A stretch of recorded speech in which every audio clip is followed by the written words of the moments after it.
Rachel, welcome to the podcast. You went to uni to study set and prop design, and now you're one of the biggest fitness names in the industry. So, how did that happen?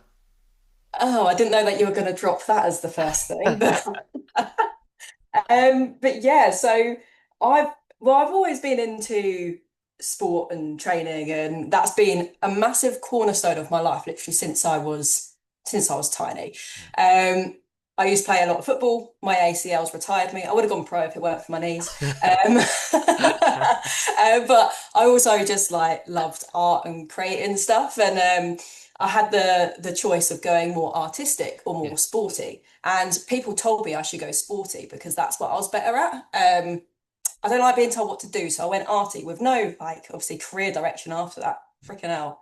Like, there's nothing apart from your art. And so I went and I studied that at uni, and then I did actually get some creative jobs out of uni. So I went and I worked at a few theatres. I was building, like, I was the welder for sets.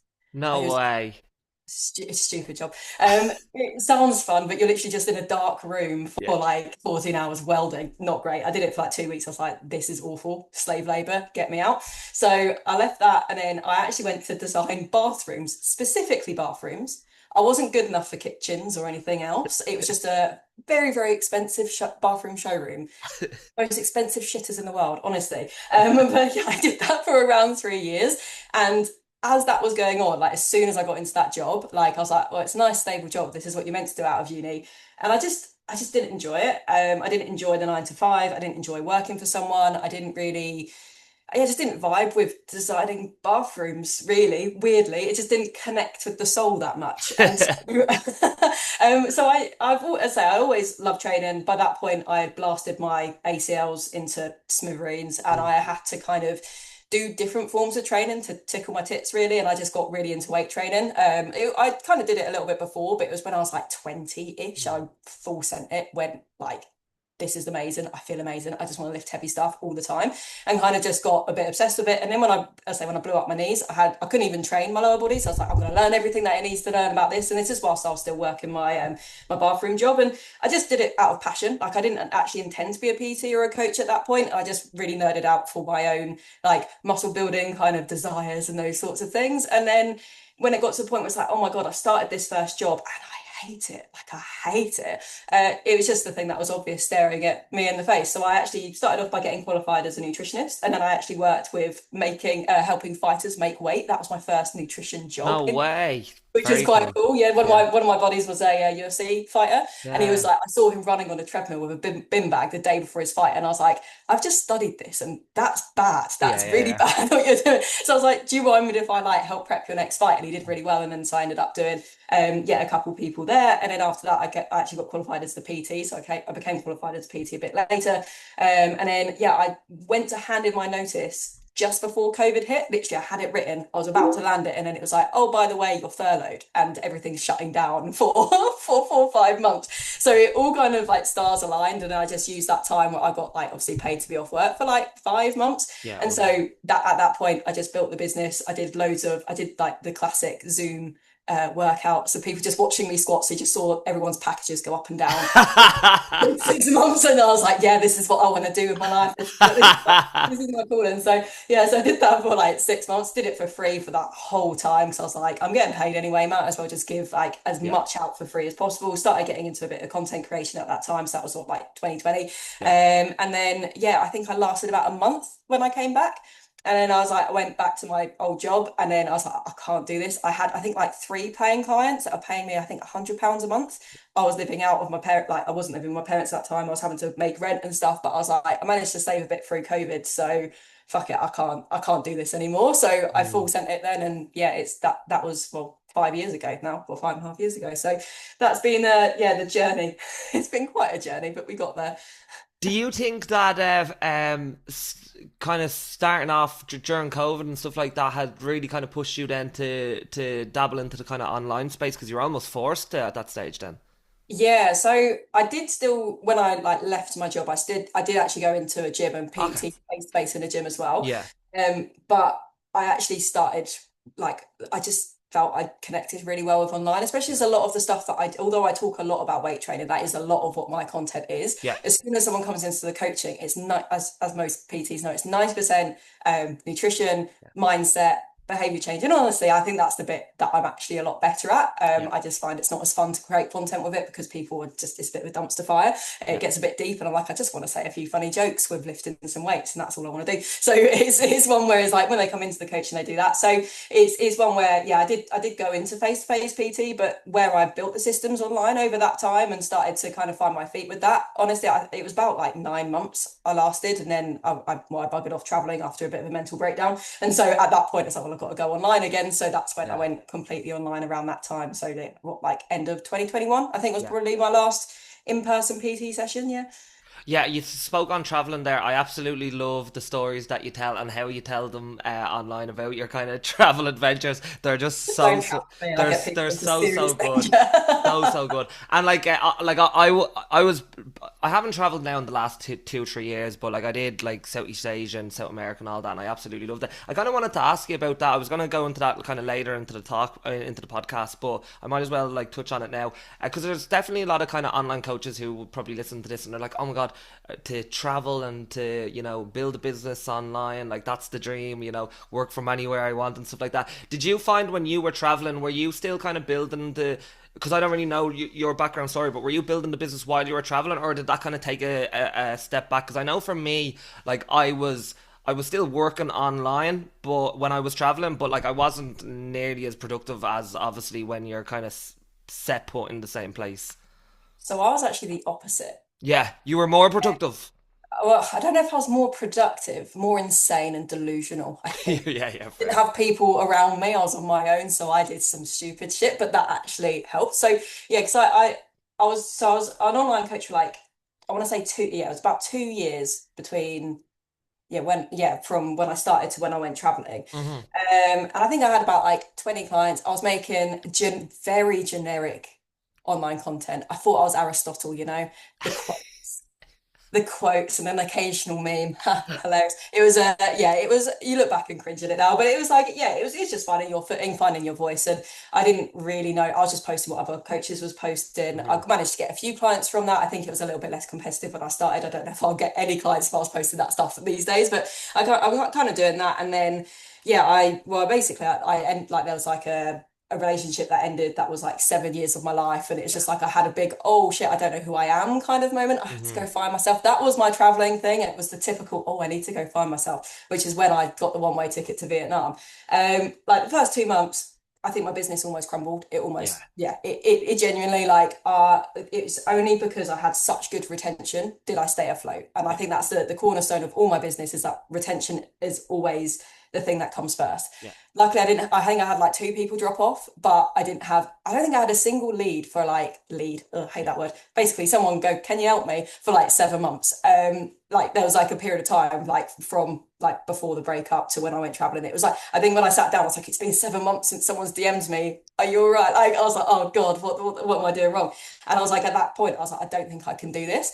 And then I just kind of like had a bit of a sit down with myself after I went to, so I was in Australia for a month, and then I came home for Christmas, and then I went back out to Southeast Asia after that. Yeah. And it was like when I went back out, I was like, right, I'm gonna do 3 months. I'm just gonna lock in, and classic like bro thing. But I was just like, I'm just gonna like make as much content as I can, Yeah. really focus on coaching, just make it my whole bloody personality basically. And I was churning out. I wasn't doing anything as insane as I see a lot of people do. I still only making maybe like one video a day, but I just made it sure it was just a very good video as much Yeah. as I could. Some of them flopped, some of them didn't.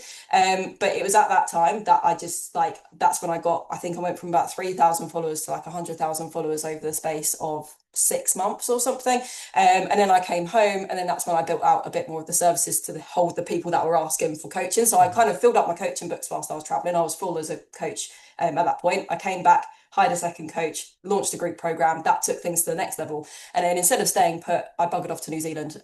So I was living in the back of a car as the biggest, like probably growth part of my business came in. I hired maybe like 3 coaches whilst I was out there. I launched like a group program every 8 weeks, kind of got those full. On hindsight, I don't really know how I did that. I was literally living in the back of a car, and then I was like doing like like my live calls, like, oh, so I've got an hour charge on my laptop, so I'm just gonna do this now, and just like I've got to make it do an hour. And so I was doing that in like some random campsite, going, oh, I hope I've got enough signal to kind of get me through that. So yeah, so that happened, and I came back like last April, and yeah, to be fair, since then it's felt a lot stable. It is nicer. Yeah. I'm already looking at my next travels for next January. I've already booked like a 3 month thing, so it's one of those of like I still always have that as part Yeah. of what I do, but yeah, I think it is something that I think it helps me get out of my head of like, Mm. because I travel solo. I think that's a big thing. Is like, I know it sounds bad. I don't travel to connect with people. I just love nature. I love sitting in a mountain and looking at it, and like that's pretty. I'm out of my head, and it's just a place where I find a lot of clarity. So I think that's why it works well for me. But yeah, I've definitely known people to have the complete opposite of like businesses falling apart because they go, oh, I've got an online business now. I can now like travel here, there, and everywhere. And I was like, I think you have to be a certain level of mental to be editing videos on sleeper buses, to be taking Yeah. like Zoom calls in the middle of a campsite where there's a screaming kid that you're trying not to throw into the lake. Like, yeah, I think you have to be a certain level of delusional to do that. But do you know what I also love about it? And I thought about this as I was reading. I think I was reading one of your posts about like bringing a bunch of like 70-year-old women like on a 5 day hike or something like that in New Zealand. Yeah. It was a mountain bike trail. It was terrifying. There was an 84, I think she was 84. Yeah. She was iconic, but she kept falling off, and I was Yeah. like, can't be doing this. You haven't got one more good hip in yet. Like, come on, like. I thought that was so good, but what it reminded me of as well, and it actually made me look at myself. I was like the best storytelling is like you can't tell good stories if you don't actually go out and live your life. Like if you're just sitting at home in your box room on the computer or doing up fucking Canva slides or whatever it is, like, and you're not actually out living life, like you can't then relate that. Like if you've no stories to tell, you can't relate that then to your audience who are actually wanting to listen to you and get advice from you. But through good storytelling, I think you have to go out and do them kind of crazy adventures to get that. So do you think I could say that to HMRC? I go, I want to go to hike Patagonia for 2 weeks. I've Yeah, got you to do could it. you could put It's that for out. the good of the business. I promise you, there's no personal gain in this. Dude, that's purely a business expense. You know what I mean? Can I ask you how did you so you said about even like your content at the start wasn't like obviously what it is now. It probably wouldn't make the business that it makes now. How did you find your voice? Because I actually I have a quote from you that I really liked. It was like, if I hadn't embraced being cringe, I'd probably still be in my old job designing bathrooms for close to minimum wage. Instead, I've built a business that's seen thousands of women getting strong as fuck using my program. Here's to owning your cringe and doing the thing anyway. Like, do you think that most people kind of get stuck in their heads and they're afraid of judgment, and that's why they don't really find their voice, especially online? Yeah, and I think especially coaches, I think more coaches realize, and I definitely put myself in this box sometimes, still to this day, talk to coaches more than they talk to people. Mm, Like, and I think and that's where I think I think there's the initial cringe of your mates going ribbing you on. Like yeah. I still get my all my friends take the piss out of me. My good ones, they take the piss to my face. The naff ones, they probably said stuff at the start and never to my face. But it's like there's that level, I think that's when you're starting out. But when you're maybe a couple years in and you've kind of got over that initial ick, I think a lot of coaches, yeah, I still see coaches like really good coaches talking to coaches and just moaning about what other coaches are saying or using language that other coaches say because it's kind of you follow other coaches for inspiration. I don't think that's the worst thing in the world, but I think there comes a point where you can just tell they're just like Yeah. that with the language you're using, it's like it's so foreign to someone that probably actually wants your help. And I think like people that level of cringe of like being scared of what another coach or a peer would say, I Mm, think that holds back coaches a lot more than worrying whether your partner's going to think you're a bit weird for talking in front of the camera. I think most coaches I see can get over that part, or yeah. people that probably listen to this podcast. I think it's like, yeah, it's using terminology that just your clients don't understand, or you're going advanced and you don't really need to. Like all my content that does really well is like you're doing RDL, stick your ass there, or do something like that. And it's like, yeah, it's not technical. You have to have a technical understanding to do the fun, cute cues. but you don't need to like do that, oh, I know everything aura about you. People will know that if you're talking in their language. And I think that's where, as I say, embracing that cringe is people, I think people struggle with that. Yeah, that makes sense. They're almost trying to impress their own peers rather than the people who are actually going to who need their help and will pay them. Yeah, I don't think there's going to be a single bodybuilder that looks at my feed and goes, oh, yeah, I'm going to hire her. I was like, good. I wouldn't know what to do. Do you have any advice for personal trainers who want to get better at content creation? Get the reps in. Yeah. And try not to look, I think as well, like try to broaden your definition of what successful content is. Mm, Like similar to, I don't know if you can relate this to like a client achieving fat loss or something. It's like they'll come to you and be like, I need to see the scale go down. And you go, yeah, but why? Why do you need to see the scale go down? What is it that's on the other side of that? What other things could be happening alongside? And I think if mm, you're starting content creation, you can go, I need to get this many views. I need to get this many followers. I need to get this many likes. And obviously, that's really easy for me to say, sitting on my little yeah. throne, what, like, however many followers I've got. But like, I didn't get those followers necessarily from chasing those followers. There's definitely a period I went a little bit like that. And it does help to have more followers. I won't lie. Obviously, if I wouldn't have this business if I didn't. But I think it's one of those of like the reason that those followers have converted to paying clients, which by the way is the more important thing. I know loads of coaches that have built a big audience. They have still 40 clients and they can't scale beyond that. I think the difference is with that is say having that broader, well, what's successful content?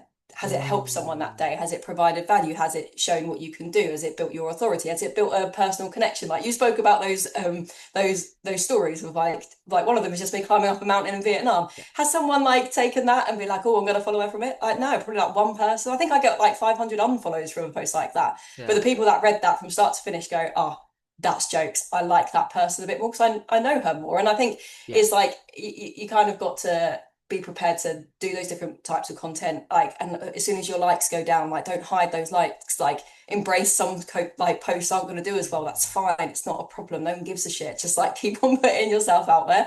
I think is yeah one of the biggest bits of advice I would say. Yeah, you've literally just answered one of the questions that I was going to ask you because I was going to ask it like about them kind of even we talk about hidden metrics in weight loss, right? It's like okay, yeah, you're focused on you want to lose weight, but what about all these other hidden metrics that you're not focusing on? Like you're feeling better, you're more patient, you're in a better mood, all these things. And I was going to ask about like the hidden metrics of your content creation, and I was actually going to ask like because obviously what is it? I think 736,000 people following. Like that's an insane amount of number. Like and then my question off the back of that, because I know that maybe other creators would end up letting their kind of self work get tied up in their Instagram grow. And that's similar to like a client letting their self worth be tied in whether the scales has gone down or not. And how do you kind of navigate that? But I suppose you've really said it there as well in terms of okay, like there's other ways to determine success from your content. Yeah, I do think it is hard to take yourself away from that number though, Yeah, especially when you've had those dopamine surges of yeah, like I think I had a post that got like 130,000 followers. yeah, And I'm not a robot. Sometimes those things they do impact you. I do try to detach myself as much as I can to both like to be honest, both like the Instagram bit, but also like the monetary side. yeah, I detached myself from that about a year ago because I was like, that freaks me out. yeah, No, no, I can't be dealing with that. So it's one of those of like that. If I start looking at those things, I know it will take me away from why I started it and what I actually, the impact that I yeah, actually want to have. So I think it is one of those of it is easier said than done. But I think, yeah, if you have that strong, like broader view of like, these are different ways that my content can win. And I think like with that, again, like people talk about like mission statement. I don't think I've got a mission statement, so to say. I've never done anything that deep, but I think I have a very clear idea of like, this is the impact I want my business to have. yeah. And I think because of that, it has made those other like numerical bits Hmm. like a byproduct more than, Yes. oh, that's where the worth is. So um yeah, I think if you can have a clear idea of what it is you want to achieve from your content and it not just be get as many followers as possible, then you're Yeah, probably going to be you're gonna better be than all if you right. Yeah, I just think you're speaking at Sophia's event in Leeds, and I think there was a lovely little like quote or saying, and it was like you want them to put a barbell in every woman's hands or something like that. I thought yeah, that get a barbell into as many humans' hands as possible. yeah, That's I our thought Yeah. I thought that was really good. And actually, if we flip back to the kind of training and nutrition side of things, and another quote from you that I really liked, and it probably goes back into the start of your fitness journey, and it was like, I took things to the extreme in desperation to make progress. I had a phase of no carbs, no alcohol, extreme clean eating, fasting, you name it. I became obsessive, and all it did was make me feel worse and anxious again. The complete opposite of how you should feel. Can you talk a little bit about that? Because I think a lot of people, when they start their fitness journey, they start off because they want to get healthier, but then they miss the forest for the trees and end up feeling worse. Oh, 100%. I think that's kind of my personality to a T as well. Though Yeah. I've got quite an obsessive personality sometimes. Therapy's helped me be a bit. But like, yeah, I think like, because if I go back to like the root of why I started training, actually, the main reason I started weight training and going to the gym was actually because of my mental health anyway. So like growing up from the age of like 6 to 18, I had crippling anxiety and Yeah, daily I panic read that. attacks. It was like it was it was before mental health, I guess, was understood as much as it Mhm. was, and ADHD in women was understood as much as it is. And it's like there was no reason for it. I just like there would be certain triggers, and I'll be like I took about a year off school in that time, and like there was a lot of that kind of pinned me back, and it was actually my therapist at that time when I was I think like 14, 15, and she was like, I think you need to do a bit more like structured exercise. I think it was just there's some evidence around that, and it's just like we can sign you off to go to like this local gym and start training. So that's what got me into training to begin with, and it honestly probably saved my life like over those 2, 3 years, like having that structure, having that dopamine come from that. And like I'll be training 4 or 5 times a week, not knowing what I was doing, but fucking about and having fun. And it just took a lot of that kind of, I guess, like brain pressure. Like I don't know how to describe it. Of like the anxiety was like it was pushing against my brain, and when I could train consistently, it would take that away. And it was just something that at that time it was just such an alleviation of that. But I think it's because I enjoyed that so much. And then obviously I saw some decent progress. I was like, oh, I'm starting to see some delts come in. Oh, I might want to see an ab. You go down those rabbit holes. And then when you go down those rabbit holes, you then start like, yeah, I started going, oh, well, I could just do a bit more, a bit more. And it didn't happen overnight. It was just like slowly it would just snowball into, okay, well, I don't need to take a rest day. Oh, I don't need to. I think the worst bit was when I stopped seasoning my food because I read somewhere that salt like made you fat or something. I was like, I literally like I was clueless. I was only like I say that I was probably about like 17. I didn't know better. I don't think I'll picture myself as someone that had like an eating disorder. I was just clueless. Yeah. And because I was clueless, I was like, let's put a bandage over a bullet wound and do everything and like not really understand anything. And then yeah, it's like I just took things to those extremes. And because yeah, then I was like training 7 days a week, no days off. I was eating foods that were just like I say nothing but clean. If I had any social interaction that involved pizza or something, I'll be getting cold sweats about it. And it was like I can't even remember my exact wake up call, but it just got to a point where I was like, what the fuck is this? Like, this is awful. And I was like, I even have friends tried to call me out on it at the time. Like, God bless them. They're like still my closest friends now. And like, Rachel, you're taking it too far. I was like, no, I'm just grind hard mindset. I think it's just like, I just got to the point where I just like, just felt, I think I just burnt out. I felt like I couldn't sustain it anymore. And then it was actually when around that was when my knees gave out because I remember that's when I started becoming a lot more educated by it. So I was like forced to take a break. I think that actually probably that was the wake up call of like I was like, no, you can't train because your knees don't work at the moment. So all or nothing, I won't do anything then. But I did start to like research around stuff and I started to learn a little bit more about, oh, this is how you fuel your body. Calories are actually a thing. It's not outdated science like some personalbodybuilding.com said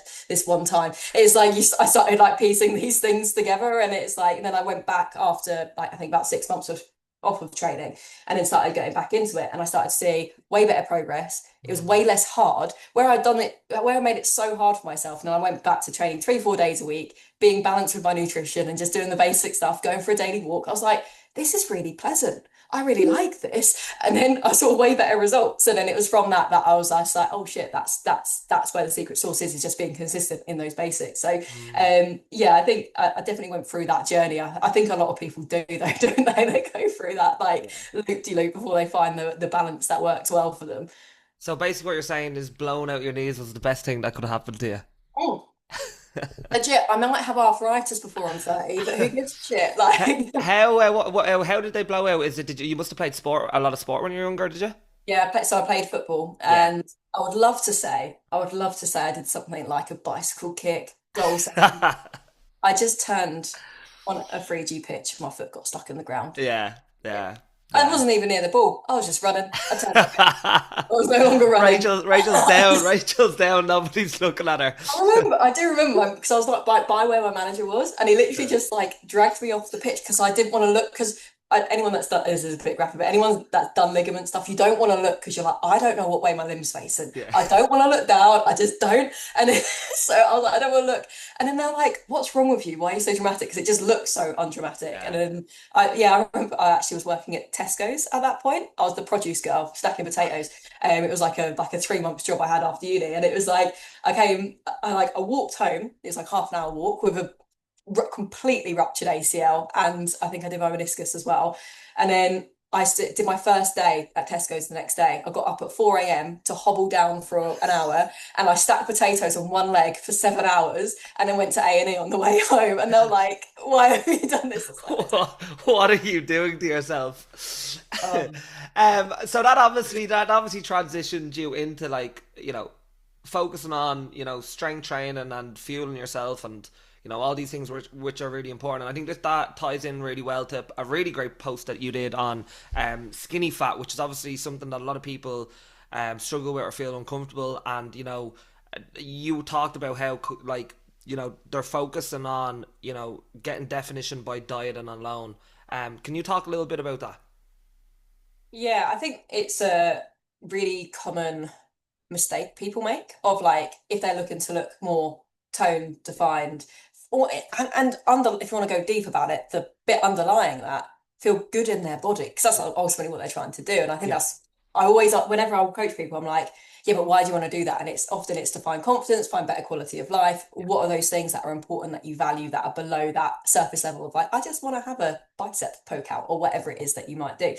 And I think like, yeah, from a physical standpoint, like definition is a combination of two things. If you're thinking about just like taking the emotion out of it and just talking it blanketly of like, well, how do you see more muscle mass or see more defined, a more defined body, I guess. It's having body fat low enough, but also having muscle mass underneath that shows through. Now, most people, women especially, haven't weight trained before. They've done maybe Pilates, great form of exercise, not great for building muscle, or they've done some burpees in the living room, might have got a very baseline level of muscle mass, but sorry to break your dreams, it's not very good for building much muscle mass beyond like a beginner level. So they're coming into that environment of like, I want to get muscle definition, having never really touched a heavy weight, and then they're trying to diet their way to find a muscle that they've not built yet. And so from a physical standpoint, a lot of people that I work with quite often will benefit from having if they're at a relatively lean starting point and if they're trying to diet, they're not going to build much muscle there because they haven't got like the energy source on their body that they can kind of do both at the same time. It's like just fuck about, get strong, feel good in yourself, and like obviously build that muscle, and then you can kind of reduce the body fat later. And I think then looking at that as like I guess like a more emotional driven thing, so often people come in to work with me having spent their life dieting. Like Mm. they have spent their life trying to get smaller, they have spent their life trying to find abs, and they've done that by following clean eating, by doing, oh, I've heard this exercise helps you find your abs, let's do that. And it's like, yeah, we might be able to diet you first and find something of that or those sorts of things, but is it actually helping what you actually want to feel? And again, sometimes we can like say, don't necessarily have to put them in a mass bulk because we're going to get them onto a bodybuilding stage in 2 years, but we can go, well, can we just fuel your body well? Can we just forget about fat loss for a second? Much easier said than done. Yeah, Much easier said than done. I wish I could go infiltrate people's brains and just turn that bit yeah. off them, but yeah, I know we can't always do it, but it's like if we can just zoom out and look at this as so instead of looking at this as an 8 week thing that you're going to do, let's look at this as a 2 year thing that you're going to do. Over the next 12 to 18 months, can we just get strong? Can we just move that brain into a place that isn't worrying about getting smaller, that is learning how to fuel your body, that is adding in more protein, adding in more fruits and veggies, starting to like, I don't know, prioritize your sleep a little bit more, start to understand your stress management a bit more, like get yourself into a place where you're actually feeling nice and structured. And then when it gets to the point in 18 months' time, when you then go, well, I'm going to go into a fat loss phase, I guarantee it's going to be a shit ton easier then than now. Physiologically, because you have more muscle mass, you're high in body mass, you probably can diet on a little bit higher calories, probably not drastically so, but probably a little bit. But then I think importantly, mentally, you're not coming from a point of restriction your whole life into another form of restriction. And then you're just like, I'm just tired. I'm just tired of this. It's like you would have had a year or so break and it'd be like, oh, actually, Like this is all right. Like anecdotally, where I've been training like what 10 years, I have a bit of an aesthetic focus. I like looking jacked now and then. Not so much I want to do it all the time, but every 3 to 4 years I go, oh, let's find the delt, see if it's still there. And it's like each time I do it, because I spend most of my time at maintenance, most of my time not really worrying about that stuff. Mhm. It's so much easier to slide back into it because I don't feel constantly drained. Like that diet fatigue isn't there. It just isn't. I was like, okay, I can get in and out in 8 weeks and be good. And it doesn't feel awful. It doesn't feel damaging and disgusting. It feels like, yeah, I actually quite enjoy the process and just dialing it up for 8 weeks and just prioritizing that for a bit. Like Yeah. it's quite fun.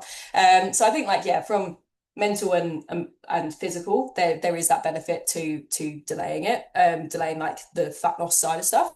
I would say the caveat of that is most people don't want to do it. Yeah, yeah. Well, that's what I was gonna say. It's like the paradox. The paradox is like if you stop focusing on the thing that you want, you'll probably get it in the long run. But it's trying to get people to focus on not focusing on fat loss, and I don't think it helps either that you'll probably also have a subset of the fitness industry who want to sell, fat loss in 6 weeks, 8 weeks because it's easier to sell for them anyway. Oh, 100%. And like, yeah, because we have our group program that I know people come into that. It's got like we call it Blitz Your Bits. It's a wanky name. I know, slap me in the face about it. It's okay. But it is like it is and I say 90% of people come with fat loss. But what we always do is we get them in the first live call and be like, right, we're calling you out. You're here now. You paid your money. Yeah, yeah, yeah. As like we will run like sometimes they still want to run through a fat loss phase, but it's a Yeah. non-negotiable. They do at least a week of maintenance with us, and Mhm. often every single live call has a okay. This is the first 6 weeks, and we're getting the buy-in, we're getting the motivation, we're setting Yeah. these things up because you've got motivation. Let's take advantage of it. Like Yeah. I think there, 100%. I think that's the other side of the fitness industry that I guess I get a little bit frustrated at when people completely trash off those ideas Yeah. to be like, oh well, you can't do a 6 week challenge because it's just never going to help you. It's like, well, if it's used well, and if you like a lot of coaches, I think don't do group programs because they are scared of what other coaches will think. Mhm. Having done a group program the last 2 years, we've got our best results Yeah. from starting in the group program. I won't kid you that the community is amazing. We have changed how we communicate through the 8 weeks, and we go, yeah, we are going to go through fat loss because I know that's what you want, that's what you're here for. So we're going to get that in. You're going to trust us. You're going to buy into us. Now you've done that, we're going to go through the really uncomfortable thing of making you eat more for parts of this process. And people end up staying for like a year in the group program, and they do like a maintenance phase within the group program. So it's one where, yeah, like just treating your fitness as a 6 week fat loss thing, you're fucked.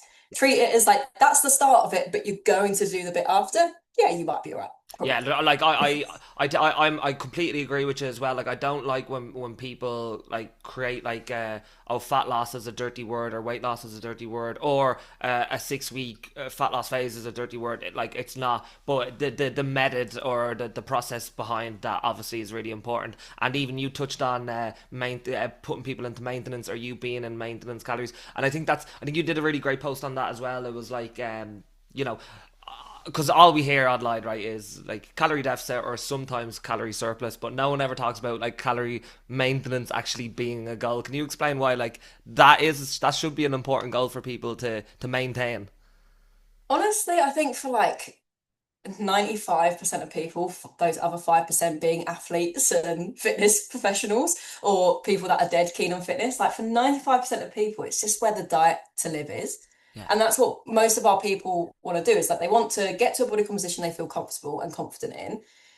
That might be facilitated by fat loss for a lot of people, just statistically, that is, and that's fine, that's what we do. But the bit that's like, I say that maintenance bit afterwards, like pretty much formulaically, what we do with most of our clients is that we go through, right, we're going to increase your calories to maintenance so you can understand what it is like to eat more food but not gain more body fat. Because most people think as soon as you eat a second over your your calorie deficit, I'm going to gain all the weight back. It's like, no, that's because you've yo-yo dieted for years. There's a middle ground that you've missed every single time. Let's spend some time there. So if they've been tracking food, and like we don't track calories with all of our clients, but a lot of them do, it might be like, well, let's track that. Or maybe if they haven't tracked calories, that might be a good time to actually give tracking a go because it's not under the umbrella of you've got to get your calories as low as possible. It's like, right, are we eating enough calories? Can we see, are we getting enough of XYZ? You just kind of build that baseline understanding of like, this is where your body kind of sits quite well. You can do it intuitively as well, but I do think you can use both tools. It depends on the person. And then after that point, like the goal for all of my clients, really, there's maybe one or two that I can think of that aren't the case, but they're performance athletes, but they're like, the goal for them is to not need My Fitness Pal anymore. Like the goal is to be in a position where it's like your habits just kind of keep you in a good place. Most of the time, you might overshoot it because just the way that the world is built, like there's if you eat out because you have a social life, you're gonna be having calorie dense meals. Like sometimes you're gonna be a bit more sedentary because life gets in the way. Like there's gonna be stuff that happens, but if you've got the tools to be most of the time chilling at maintenance without having to think about it too much, like that's your autopilot mode. And then if it just puts you slightly above, you can run through an 8 week fat loss phase every couple of years, which isn't that stressful because you've learned all those tools. Like I see that to be quite a realistic kind of place where people can be. And that's where we aim to get pretty much all our clients, say, unless they're like a performance focus or they are someone that wants to do a photo shoot, which we don't get because, yeah, I just chat shit online. So obviously, I don't get people like that. But, yeah. Yeah, I 100% agree with you. Like maintenance very much is the place where it's like you're gonna have the best quality of life, and it's really important.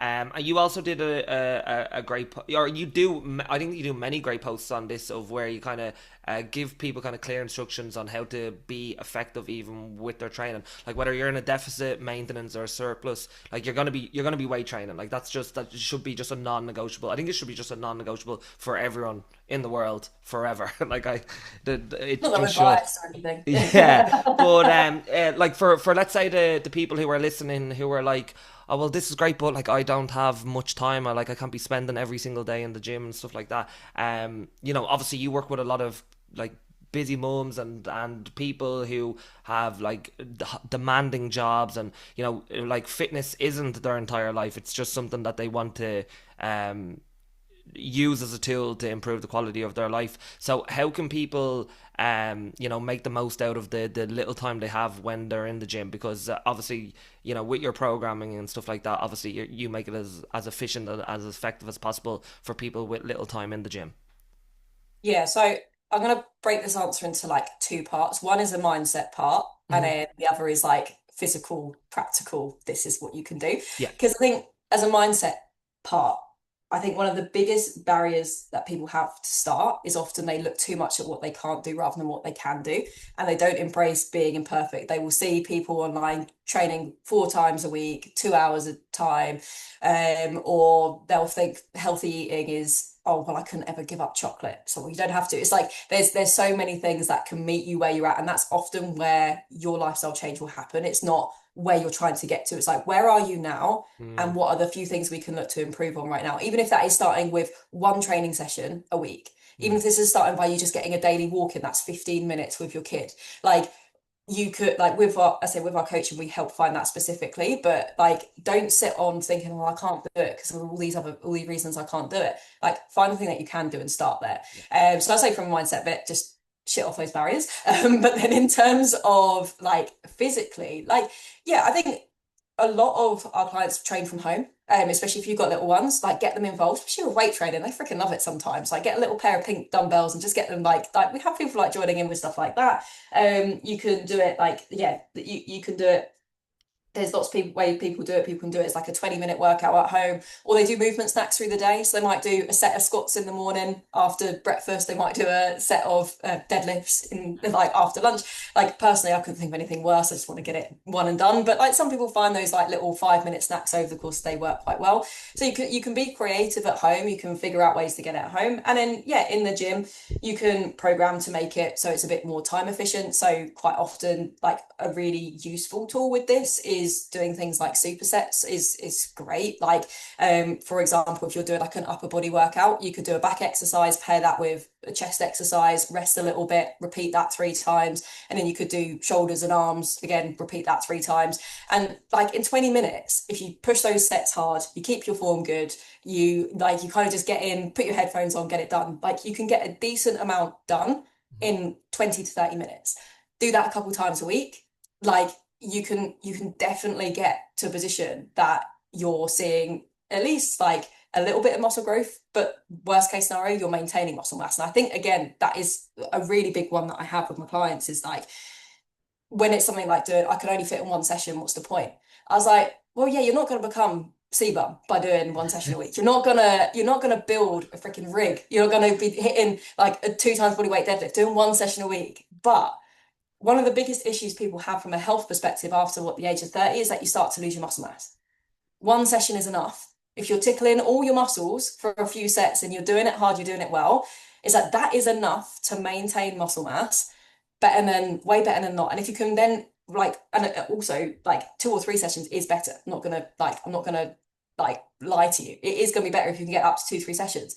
But what version of you is more likely to be able to build up to 2 or 3 sessions? The version of you that has been like, well, I can't do any sessions, so I'm not going to do anything. You wait for the perfect time, or the one that did it messy, that did it imperfect, started with the one session. Because once you've done one session, that's ingrained. You have maybe your Monday evening is when you do your one session, or the one class that you do, or whatever it is that you do.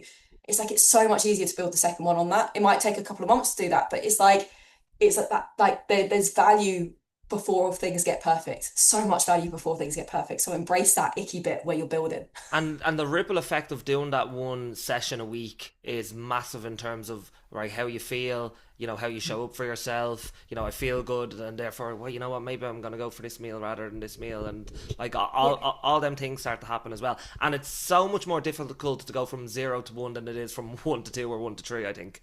Oh yeah, 100%. Yeah. Is it an objective motion stays in Yeah, motion? yeah, I remember from and those and times.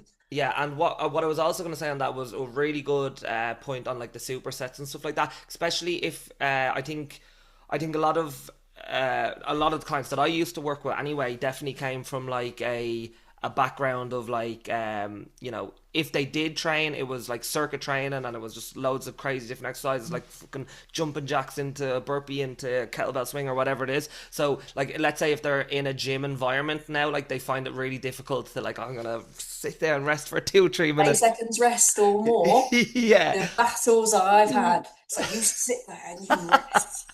Really, I really, don't care. really, really difficult for people. So like you also are like you're playing um into their, not their strengths, but like you're helping giving them what they need and what they want as well, I think. Yeah, I think people sometimes enjoy it as well Yeah, if they come from that background. yeah, Like they might. It's almost like your goals have got to align with the work that you're doing. It's yeah. like yeah, for like a really actually talking anecdotally, like I love the style of bodybuilding training, but I want the outcomes of powerlifting.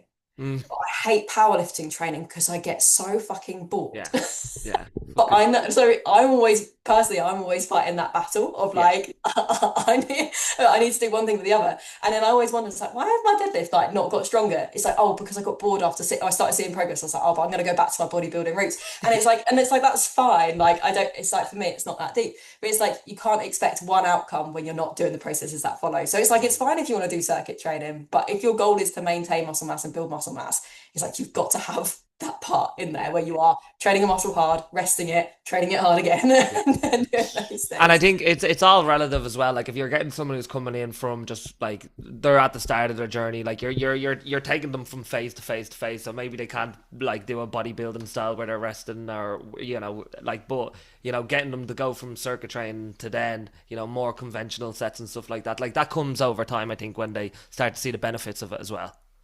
Yeah, and I think as well when they develop the skill of training properly hard, Yeah, which most people in their first couple of years of training, like training close to failure, where you're like the reps are yeah, involuntary slowing down, especially with stuff like I know a hack squat. Like you have to have built up a decent amount of trauma and mental resilience to be able to do that. Whereas someone that's come straight into the gym, like they go, "Oh, that's hard," because it is, but they won't go to push those places. Whereas something like maybe supersets, it's like you can get a bit more volume in, so yeah, you get a bit more work done, and then you can start to go, "Oh, now your form is better," and you can start to feel what it's like to train hard.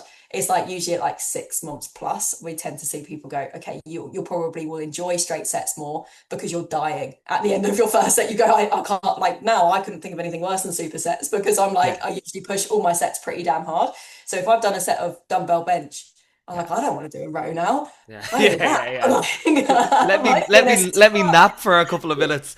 But yeah, yeah, I think that's it. And it's like and when we're talking about this, like you're talking about like a 10 year journey of training to kind of to create that mindset of understanding what it means to go close to failure with a set, and like it takes time. And I think that's the really important message here, is that like, because obviously when people start their journey, they're like, I want results now, I want everything in my life fixed in the next 6 weeks. And like it's hard to explain to someone, well, you're probably going to be doing this now for the next 10 years, 20 years, the rest of your life. Yeah, if you're lucky enough, yeah. Yeah, absolutely.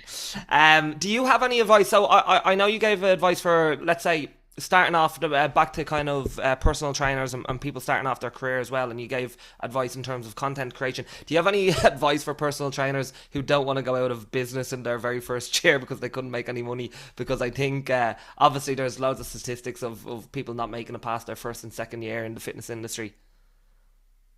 Yeah, I think give out a lot for free. Mm. I know that sounds really counterintuitive, like going, oh, how can I get money if I'm giving everything out to free? But like honestly, I think one of the biggest things that's built my business, not from like just now, but when I first started, was that. When I first started, it was I was doing obviously like the Zoom workouts. I don't recommend that as a free thing. But it was something that got people invested in me, engaged in me, trusting me, and then that's where I got my first referrals from.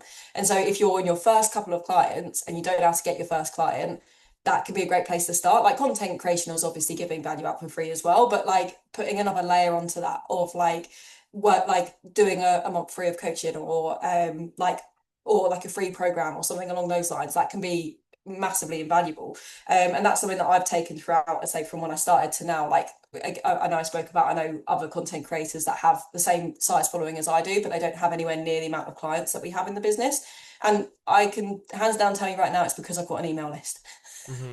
And that's something that I started from the start. I started writing emails from the start. I was using email marketing since day one.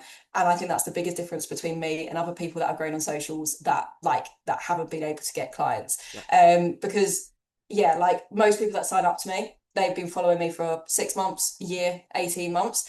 And it's like if I'm relying on Instagram to show them my stuff for that amount of time, for a year, so maybe it takes an average a year for someone to go, oh yeah, actually, I like their stuff, I want to work with them.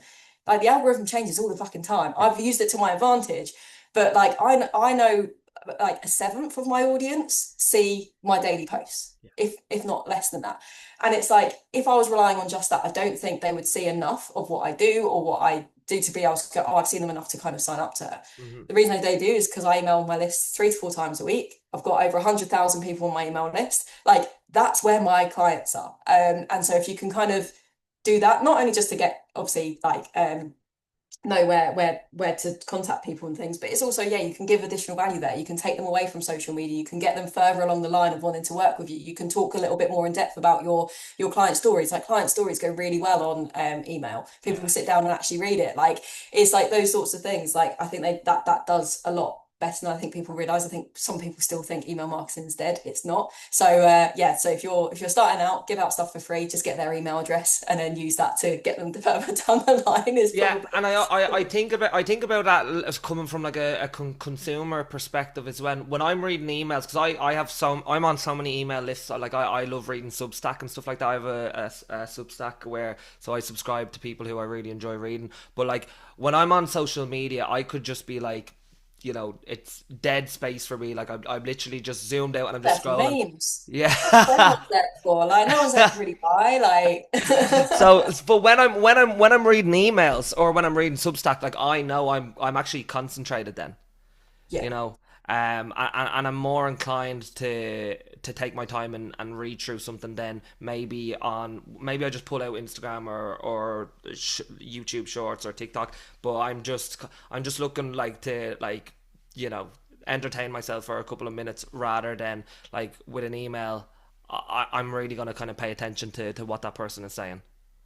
yeah, yeah. And as well, if someone's opening your emails 2, 3 times a week, Yeah, like they're getting it. yeah. Like my email list, I think is like a 50% open rate. Open right, yeah, And it's like, well, I know that's 50,000 people reading my stuff 3 times a week. yeah, And it's like they're not going to sign up on one of those emails, but if I'm doing, it's like it's a snowball effect. It's like the first 2, 3 years of me coaching, I made enough to get by, and I think that's something I would say. Embrace a bit of that. Of like you're yeah, probably not going to make the big bucks in your first couple of years, like, and that's fine. Use that when there's less eyes on you. Use that to fuck about and find out to become a better coach, to become like, and that's it. Oh, actually, biggest bit of advice is become a good coach. Sorry, left that big one off. But yeah, be in a place where you can like retain clients, get a client on, retain them. yeah, Like that is where you'll be because it's like again, I see so many people focus on like their following and getting as many clients through the door. But like if you've got a leaky bucket and you get like 5 clients leaving a month, Yeah. like I've stopped taking on one-to-one coaching a year ago. I still have 35 clients because the fuckers don't leave. And it's like, and but if I didn't have that kind of retention model to begin with, I never would have survived the points where I was hating content creation, where I was really struggling. Like, so I think like, yeah, underlying, if you're in your first year, just become a really fucking good coach, give out loads for free, which will help you be a better coach. Get email lists, get onto that as well as like creating content and finding your voice there. Both of those two will work really, really well together.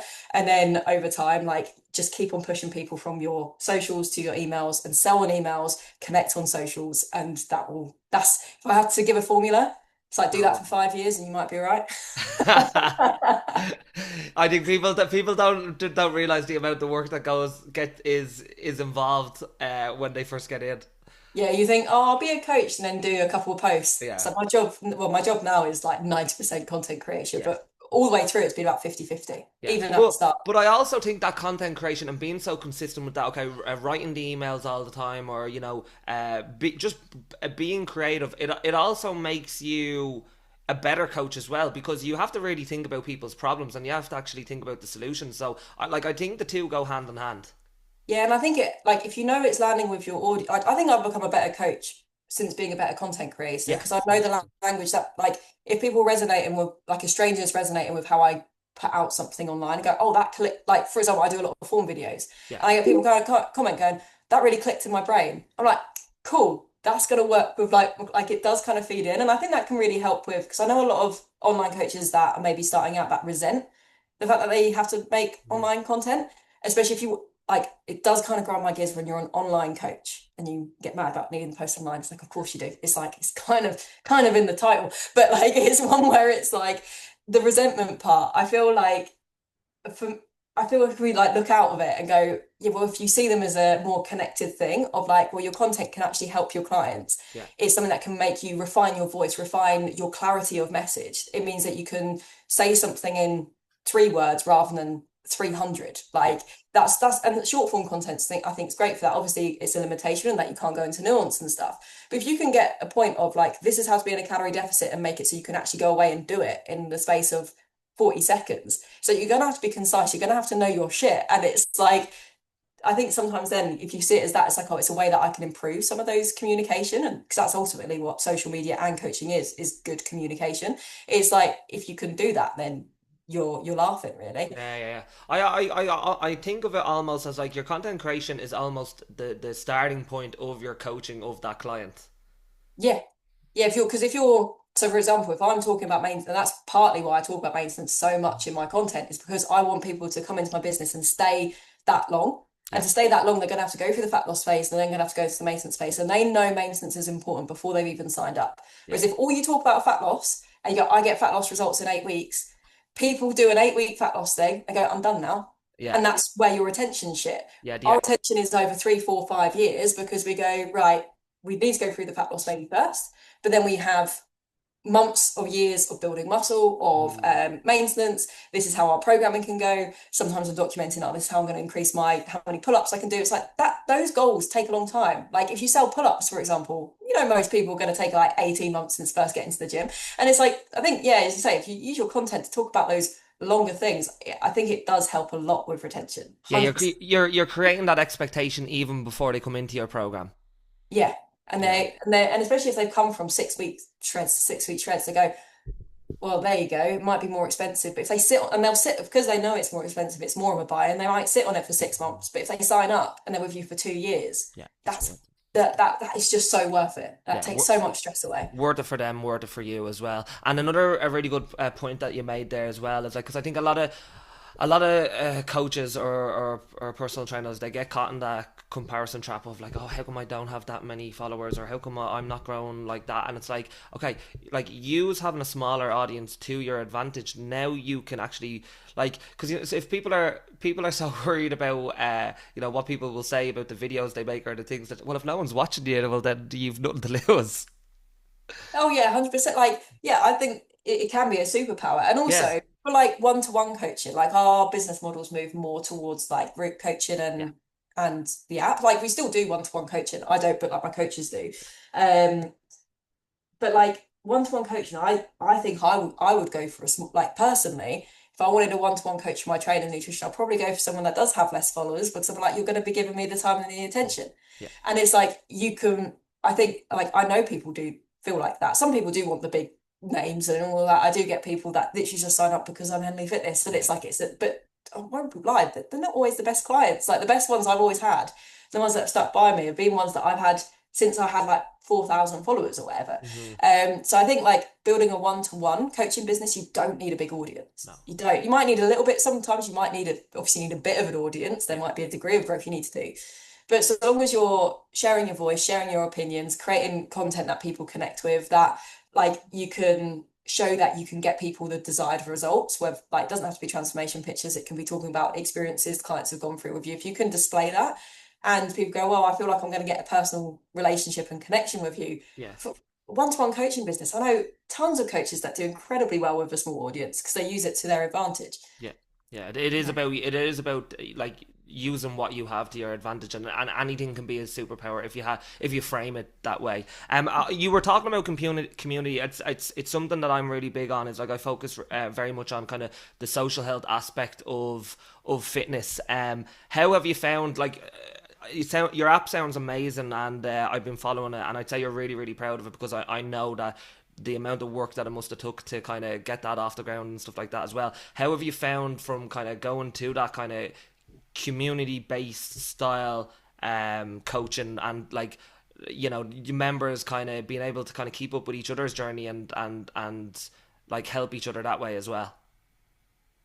Yeah, so the group coaching, we don't actually have like a much of a community really with the app because of moderating it. Yeah, It would just be a whole other thing, and it's such a low price. Like yeah, the app actually happened by accident. Story time. Our group program kept on selling out in like 4 minutes. yeah. Like we just had nowhere to put people, and I had I think a waiting list of 15,000 people, and I was like, I can't serve these people. So I was talking to like my business mentor. It's like, oh, you should charge them just to be on the waiting list, and that way you can filter through people. I was like, charge people just to sit on a waiting list. That feels a bit muggy. So I was like, I'll tell you what, I'll just give them a program to get on with, and then it just kind of then kept on going. I was like, oh, Yes. fine, I'll do the freaking app. Because I've always been warned off for doing an app. I think most coaches are because it's like it's expensive. It is. It's time consuming. It is. It's a lot of stress. Possibly the worst thing I've ever done. Didn't sleep for like 2 months. Completely awful. But yeah, it for my audience, it actually was the perfect thing. Yeah. Just because they are generally newbies, they are generally people that's what they wanted. So it did work really, really well. But because of how it kind of was born, and because I was so proud of the group coaching, I kind of just kept the community aspect to the group side Yeah. of stuff and the Yeah. one-to-one side of stuff. So the one-to-one and the group coaching, they have like a gate kept community that's run through like circle and stuff. We do live days, so we meet up every 8 weeks to do like a lifting day. So Mm. like that community is incredible. Like Yeah. it's absolutely incredible. And I think that's what like the group program, honestly, that's what made it as good as it is like how well people chat on that and like how engaged they are. People and like because I talk about the same thing all the time on social media, we get people on the same journeys talking to each other about the same things. And it's like it's all well and good being a coach and being like, oh, I know how to set up your macros and this is what's going on with you right now. This is why you're emotionally eating and these things you can do. But having a place where they can go, I've just literally sat and ate a whole tub of Ben and Jerry's and now I want to throw myself off a cliff. Anyone else? And there's like 5 people go, yeah, me too. Oh shit. Okay, we can.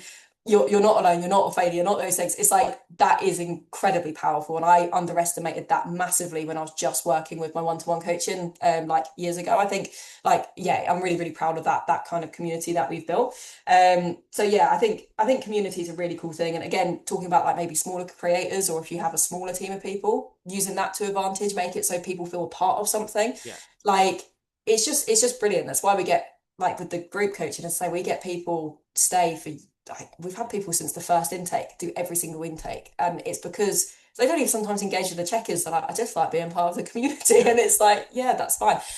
So yeah, I think it is a really cool thing to have a cornerstone of your business, whether that is in-person meetups, whether that is a online forum, however it is that you like to run it. I think it's cool to keep it as a bit of a premium thing so you can moderate it. I dread to think, so I think we've got over 6,000 people on the app at this moment Mm. of like just doing the baseline subscription. Fuck knows what it would be like if they were in a forum together. It would be A disaster. yeah, disaster. So yeah, I think it's like obviously no your limits with it, but Yeah. yeah, definitely something to have at some point. Has it made your work more meaningful when, you get to do them meetups with them every 8 weeks and you get to kind of meet the people that you have been helping all this time? Yeah. Oh, I can't like where I've been online, and especially now I'm taking a step back from coaching, and it is a lot more.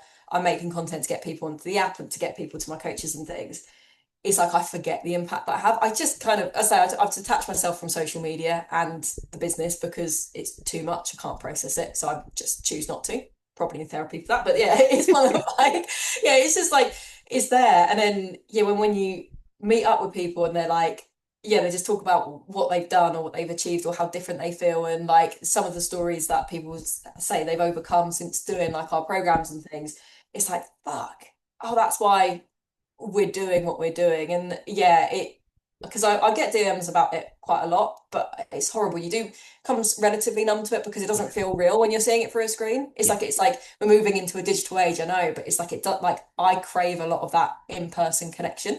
And it's like, yeah, when you do the in-person things, I think it does bring that degree of fulfillment to your job again. And I always have like a rocket up my arse after something like that to be like, oh my God, this is why I'm doing what I'm doing. I think if I didn't have that at all, I'd really struggle. It'd be very lonely as well. Yeah, and I think you have to dissociate like from online a little bit as well because like you can't be thinking that like 730,000 people are watching everything you say. Like that's not a normal human experience. Yeah, like when I because I go to quite a lot of gigs and things, and Yeah, I was like at a music festival and there's like 130,000 people there, and you saw that, and I was like, that's my average view yeah, of like a yeah, video.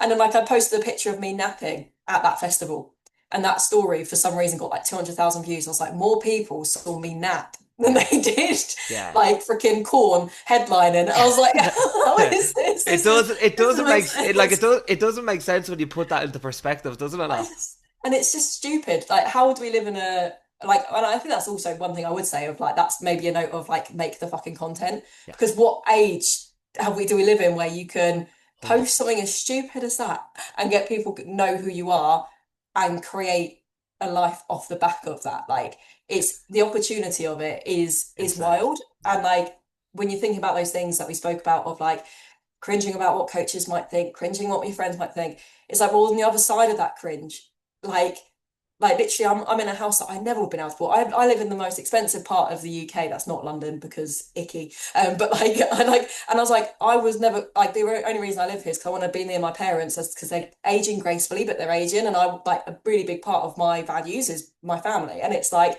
I would not have been able to live near my family if I hadn't embrace that cringe and done what I've done. And it's like, although there is all those scary things to talk about, it's like sometimes I think for me, I always have to focus on that other thing of like, okay, yeah, that is fucking terrifying, but that's the life that is being built on the outside of it. Get out your freaking head and post the content, even if no one likes it this time. If you hate it, just post the damn thing. So That's quality. I'm going to ask you two more questions and then I'm going to let you go because I know you're a very busy woman. But what's one thing that you've had to unlearn in business? ooh, I'm learning business. Business money is your money. Yes, I still have to learn that one actually. I'm still learning it to this day. Take the taxes aside. I mean, I did learn that quite early on, but Yeah, like, yeah, I think that's something that oh, and pay your pension. Fucking hell, yeah. pay. I wish I paid my pension 5 years ago. Compounding interest is real. It is real. And if you're a young whippersnapper under the age of 30, if you do anything, go open a freaking pension Yeah. today. I know that's boring. Even if you put 50 quid in it, compounding interest will just take you so much further. And if you don't wait until you're like 45, be like, oh, I should start a pension now, you'll be fucked. Yeah, I think like when you go from like working in a company where all that stuff is done for you and you don't have to worry about taxes, you don't have to worry about pensions because it's all kind of set up for you, and then decide, I'm gonna go work for myself, and then it's like, oh, I have to deal with all. You I have have to leave that little pool of tax money like Yeah, staring at you for yeah, 12 months. You're like, you yeah. bastard. um, Oh, can I quickly add one more yeah, onto that? go ahead. Like of business lessons. Be careful of outsourcing, I think is the other thing. Mm. I think I see a lot of people see outsourcing as the dream. And I think people always get surprised at how small Henley Fitness is as a team. It is still mostly just me. Hmm. I have like my coaches, they are subcontractors that Yeah. take the coaching, but all admin stuff until recently was me. like writing myself, editing myself, or like I'm starting to outsource now, but I've done that after 5 years and having the monetary investment to put it back. I think Mm, people do that very, very early on, and you see people like mentors get you like this. They go, "Oh, we've got someone's doing 20K months and all that shit," and you compare yourself to them, but they're talking about their revenue. They're not talking about profit. And yes. I know firsthand these people they're paying DM setters, they're paying people that are closing sales, they are paying people to do so many stuff that they just don't need to do. It's just like hemorrhaging money for the sake of it. Yeah. And I think so. Be tight on your outgoings. I know it's so boring. I've just said do pension and be tight on your tight outgoing. How boring is that? But it's like it's the sort of thing that if you are better at those things, it takes the stress of needing to get more business in. If you know Mm. that those things are there, and only scale when you are at a position to scale, like let the demand dictate the scaling. Like the reason again why I think we've been so stable with our growth, we're overflowing. I only bought out the app when we had 18 months of being a sellout. Like those things happen because we not only had the financial to reinvest it, didn't have to take out loans and stuff, but it was the case of like we could do that because we knew the demand was there. We knew it would Mm. at least be moderately successful and anything else was a bonus. And I think a lot of people try to scale before they've even got the grounding settled, before they know how the inner workings of the business go. And like, yeah, there is a point where you probably do need to let go of some stuff because if I ran at the level I was running at in December when I was launching the app, I would have died by now. Dead, generally just would be dead. But like, it's one of those where you've got to embrace some of the times with like, you've got to do shit that you don't want to do. And outsourcing isn't going to fix everything. Sometimes you've got to learn how to do that shit yourself. Yeah, Do you think that one thing that can't be outsourced is content creation? yeah, fucking Yeah. out.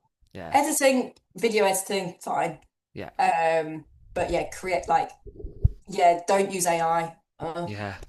Don't you I like can see it like clear as day, like it's faceless content of like a reel of something go I chat GPT can do this is the point I want to get this good, and it's just like anyone can post that and like 500,000 other people have posted it. Yeah. It's like stop making faceless content, make your content, just yeah, mute other coaches and take off AI and just do your thing.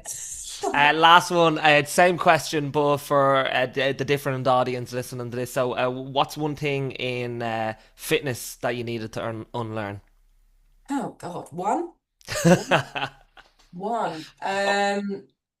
Oh, it doesn't, I think I've already said it, but it doesn't have to be perfect to be valuable. I Yeah, think it's the biggest one. yeah, Both with nutrition, that goes with nutrition and training. Yeah. yeah.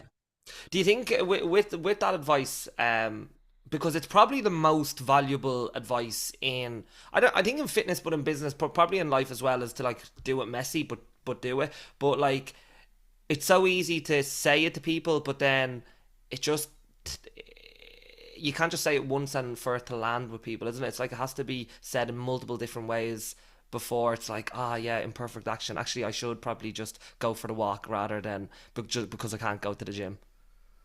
Yeah, 100%. And I don't think people are aware that they're ignoring that advice Yeah, as yeah, well. It's just the brain is wired. I think the brain's wired for comfort, isn't it? And there's yeah, comfort in knowing you're doing something perfectly and you're going to, because if you're doing it perfectly, you know the outcome's going to happen. yeah. It's almost like why people, I think, do things like HIIT workouts or clean eating or these rigid diets because it hurts. If it hurts, it must be doing something. I think there's that connotation in the brain Yeah. and that there's comfort in that. Although it's horrible, there's comfort in it. Whereas when you're doing it messy and imperfect, it almost feels illogical. So your brain won't go that way. It would just be like, oh, that you have to Mm. work hard and not get any results. Awful. I think it takes a trial of being in a position where you can fuck about and find out. And when you start to do it, that's when it like until you do it. I just don't think people realize the value on it, and then it clicks. So Mm. yeah, you can harp on as much, but until someone just does it, it's like it's hard. Would you ever consider going into kind of a mentoring role in a couple of years or anything like that? I know, obviously, like obviously there's a side to business fitness mentorships that's yeah, but would you ever consider it? Because obviously, um, you'd be really good at doing that, I would imagine. Oh well, thank you. I I've I just I don't think it will be if I did for a Yeah, long time. I think at the moment, I know it sounds a bit near, but like I'm just so busy. yeah, And I've yeah. actually got other bigger, so I'm gonna put it on the podcast, so don't repeat this anywhere. Currently looking to take over in person. So why my goals, which is why I probably won't go into mentorship for a while, is that I really want to open a gym facility that actually caters beginners, that isn't class-based, like kind of like what Pure Gym does, but Mm. actually with a community. I've always found CrossFit and High Rocks, they have incredible communities, but it's daunting as shit. I took my mum to a High Rocks gym, and she's my photographer, so we do our live days in the High Rocks gym. And she went there and she was like, I'm terrified. It's a really cool gym. It's brilliant. It's absolutely brilliant. It's got an amazing community. But she was shitting herself. And I was like, there's just not a gym that caters the budget of a beginner, the lifestyle of a beginner, or like those sorts of things. And the town that I live in, it doesn't actually have a gym. It's a population of like 60,000 people. It doesn't have a gym. So I'm Massive. currently looking for a place to buy and then start in person and then create the in-person community to match up with the app. Like I've got a vision of doing Genius that. idea. Yeah, so Genius I want idea. to be someone that actually creates that space of like that does it well. Which if that is a vision, will probably take decades to do. So if that's what I'm doing, that's where my time's going to be. And for me, the reason I got into this is to impact people with their health and fitness. And as much as I actually do get passionate about the business stuff, and so I don't think I would completely write it off. It's one way it's just like I just don't think. It's not in the vicinity right now.